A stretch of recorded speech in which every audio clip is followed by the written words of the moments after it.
Hey guys, I will show you how to fix this problem on Windows system. In the first step, we need to go to search bar, type your control panel and click here to open it.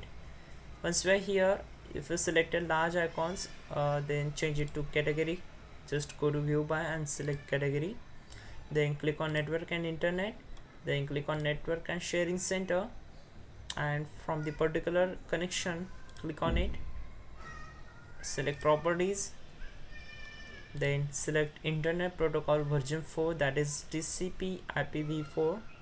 Then click on properties.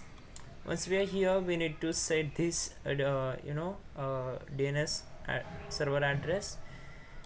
Check this option, then just type here 8.8.8.8, press tab button to go into the alternate DNS server and type in 8.8.4.4.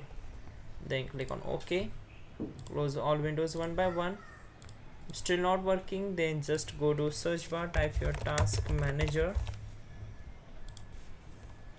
then click on run new task, select browse button, go to this PC, open C drive, then we need to open Windows folder, then go for system32 folder, open it.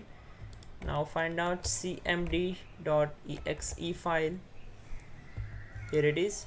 Just select this and click on open. Now check this box.